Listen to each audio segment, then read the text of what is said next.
So hi guys welcome back my channel once again.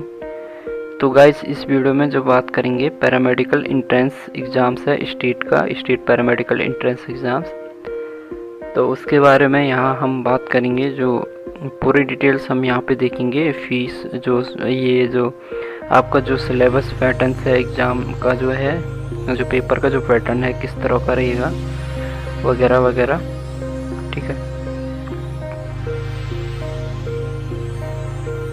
जो आपका paramedical entrance exams होना है वो कौन कौन से कोर्सेज़ के लिए होना है, वो आपका होना है बीएससी एमएलटी, बीएमआरआईटी, ठीक है, BSc optometry, BSc medical microbiology, BPT, BOTT, ठीक है। क्वेश्चन था मेरे लिए, हाँ किसी का क्वेश्चन था वो बीओटीटी क्या है, तो वो जो है आपका ओटी टेक्नीशियंस होता है, ठीक है। BOTT bachelor of OT technicians है। और diploma in medical lab technology यानी DMLT, diploma in x ray technicians है। डिप्लोमा डीएमएलटी आपका डिप्लोमा इन ऑप्टोमेट्री टेक्नीशियंस है। एमएससी एमएलटी एमपीटी तथा राज्य कोटि की सीटों में प्रवेश हेतु। तो ये इतने कोर्सेज के लिए जो है आपका ये पैरामेडिकल एंट्रेंस एग्जामिनेशंस होना है, चाहे वो डिप्लोमा के लिए हो या फिर आपका जो है जिसके लिए भी हो, ठीक है। शुल्क का जो फीस है एंट्रेंस एग्जामिनेशंस की वो ऑलरेडी पहले भी बताया हूँ, एक बार दोबारा बता देता हूँ। जनरल एंड ओबीसी के लिए 2000 रुपये है और अदर कैटेगरी के लिए 15। अदर कैटेगरी में आपके सारे आ गए हैं।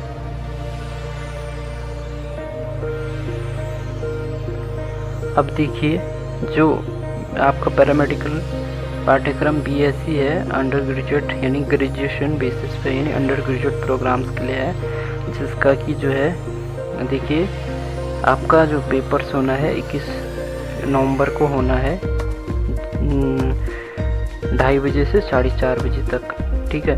देखिए जो प्रश्न पत्र जो पेपर आएगा वो किस तरह का आएगा, 10+2 लेवल के, उसमें फिजिक्स केमिस्ट्री बायोलॉजी आएंगे। फिजिक्स के 25 क्वेश्चन, केमिस्ट्री के 25 क्वेश्चन, बायोलॉजी के 50 क्वेश्चन या मैथ के। अब देखिए बायोलॉजी और मैथ में से आपको एक चूज करना है, आपको चूज करने का ऑप्शन मिलेगा, ठीक है। दोनों में से आपको, अगर आपने इंटरमीडिएट में आपकी मैथ थी तो आप वहाँ पे बायो की जगह मैथ सेलेक्ट करेंगे। अगर आपकी जो है बायो थी तो वहाँ पे जो है आप बायो सेलेक्ट करेंगे, मैथ सेलेक्ट नहीं करेंगे, ठीक है। लिखा भी है उन्होंने, देखिए नोटिफिकेशन आप पढ़ेंगे तो प्रवेश परीक्षा 2021 अभ्यर्थी को गणित एवं जीव विज्ञान में से किसी एक विषय का चयन करना होगा। फिजिक्स एवं केमिस्ट्री कंपलसरी है, ठीक है। तो क्वेश्चंस की जो संख्या है, प्रश्न जो आएंगे 100 क्वेश्चंस आएंगे, निगेटिव मार्किंग नहीं है।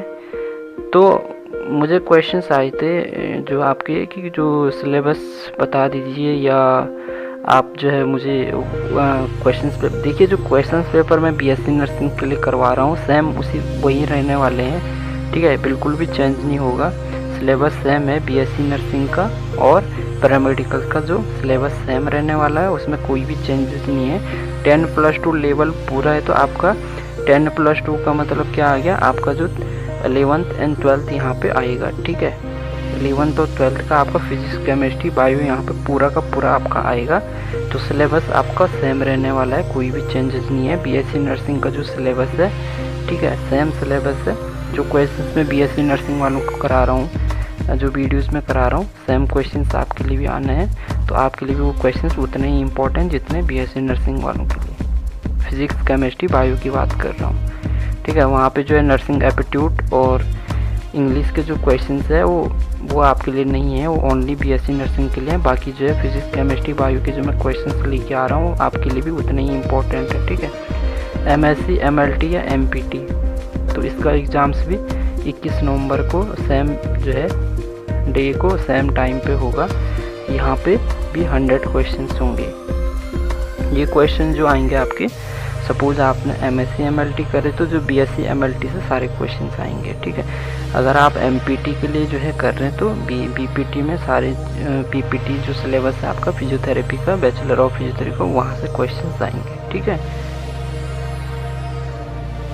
तो ये सिलेबस की बात होगी, मतलब सिलेबस पेपर का जो पैटर्न्स है, सिलेबस मैंने ऑलरेडी बता दिया है। बाकी एक वीडियोज़ में सबके लिए बीएससी नर्सिंग पैरामेडिकल ये कंबाइंड लेके आऊँगा, जो सिलेबस क्या क्या आने वाला है, कौन इम्पोर्टेंट टॉपिक है 11th 12th के, वो मैं बताऊँगा उसमें। नेक्स्ट आता है यहाँ पे सीटें, ठीक है। तो अगर आप जो है एंट्रेंस एग्ज़ाम्स दे रहे हैं तो आप ऑब्वियसली कोई भी स्टूडेंट चाहेगा कि मुझे गवर्नमेंट कॉलेज मिलेंगी, ठीक है। और यहाँ पे जो चॉइस होती है स्टूडेंट्स की, सबसे पहले आपका जो है GDMC होती है, राजकीय दून मेडिकल हो जाए, राजकीय दून मेडिकल कॉलेज देहरादून पहला चॉइस होता है। दूसरा जो चॉइस होता है स्टूडेंट्स का वो होता है हल्द्वानी। तीसरा चॉइस होता है श्रीनगर। चौथा चॉइस होता है ऋषिकेश। और पाँचवा चॉइस, मतलब ये है कि पाँचवा अगर आपकी रैंक पीछे है तो आपको प्राइवेट में मिलेगा, ठीक है। मैं दून मेडिकल कॉलेज की दिखा देता हूँ। सीट्स कम होती है गाइस, इसलिए कंपटीशंस बहुत है इसमें। देखिए BSc MLT के जो दून मेडिकल कॉलेज में 30 सीटें हैं, ठीक है। BSc TT की जो है 15 सीटें हैं। और BSc TT का मतलब जो है, अब ये मैंने बार बार बोल रहा हूँ, BSc TT का मतलब BSc जो ऑटो टेक्नीशियंस है, ऑप्टोमेट्री टेक्नीशियंस, OT टेक्नीशियंस का है ये 15 सीट इसकी है। BMRIT की 15 सीटें, ठीक है। सेम देखिए BSc MLT की 30 सीटें हल्द्वानी, ये सॉरी आपका ये कौन सा कॉलेज है, श्रीनगर वाला है, श्रीनगर मेडिकल कॉलेज। 30 सीटें TT की है। BMRIT की 30 सीटें, ठीक है। हल्द्वानी मेडिकल कॉलेज में भी सेम है। ऋषिकेश में केवल आपकी जो है MLT होती है, वहाँ पे आपकी ये BMRIT वगैरह नहीं है, केवल BSc MLT वहाँ पे है। बाकी जो विभिन्न प्राइवेट कॉलेज है वहाँ पे 50% जो है स्टेट कोटे की सीटों पे आपका एडमिशन होगा, अगर आपको गवर्नमेंट कॉलेज नहीं मिलेगा, ठीक है। तो देखिए अगर मैं कहूँ जो सीटें हैं गवर्नमेंट की, अगर मैं कहूँ यहाँ पे अगर आपने BSc OT में एडमिशन लेना है तो 30 सीटें ये हैं, 30 सीटें ये 60 और 15 केवल 75 सीटें हैं, ठीक है। तो 75 सीटें में भी आपकी कैटेगरी वाइज डिवाइड हो जाती है। General, OBC, SC, ST, EWS में कैटेगरी वाइज डिवाइड हो जाती है। तो मतलब कि अगर आपको गवर्नमेंट कॉलेज चाहिए तो आपकी जो रैंक आनी चाहिए वो अंडर 100 के अंडर होनी चाहिए। 100 रैंक के अंदर आपकी जो है रैंक होनी चाहिए, यानी टॉप 50 या टॉप 100 में आपकी रैंक आनी चाहिए, तभी आपको, जनरल कैटेगरी की मैं बात कर रहा हूँ, तभी आपको जो है यहाँ पे गवर्नमेंट कॉलेज मिल सकता है, ठीक है। तो काफ़ी इजी आता है पेपर, ऐसा नहीं है कि नहीं ला सकते हैं। अगर आप जो है 11th 12th आपकी जो है अच्छे से पढ़ा है आपने तो काफ़ी अच्छी रैंक आपकी आ जाएगी, ठीक है। तो ये सिलेबस है, सिलेबस का मैंने ऑलरेडी बता दिया। यहाँ पे अप्लाई कोई भी कर सकता है। 2 कंडीशंस है, एक तो जो है उत्तराखंड के जो है डोमिसाइल वाले हैं, जिन्होंने जो है उत्तराखंड का, जिनके पास में डोमिसाइल है 11th 12th उनका उत्तराखंड का है, वो अप्लाई कर सकते हैं। दूसरा, जिनका 11th 12th जो है उत्तराखंड से बाहर का है लेकिन वो जो है उत्तराखंड के स्थायी निवासी हैं, उनके पास में उत्तराखंड का डोमिसाइल है, वो भी अप्लाई कर सकते हैं। उनके लिए आरक्षण भी लगेगा, वो अपना जो भी कोटा है उनका वो यूज़ कर सकते हैं। तीसरा, अगर आप अदर स्टेट के हैं और आपने 10th और 12th दोनों में से एक उत्तराखंड में से किया है, उत्तराखंड के किसी बोर्ड से किया है, उत्तराखंड स्टेट बोर्ड से या किसी और बोर्ड से किया है, और आपके पास में उत्तराखंड का डोमिसाइल नहीं है तो आप भी अप्लाई कर सकते हैं। बट उस कंडीशंस में आपका जो भी कैटेगरी वाला जो भी होगा, चाहे आप किसी भी कैटेगरी के हैं, आप उसके लिए यहाँ पे अप्लाई नहीं कर सकते, यानी आप जनरल कैटेगरी से यहाँ पे अप्लाई कर सकते हैं ओनली, ठीक है।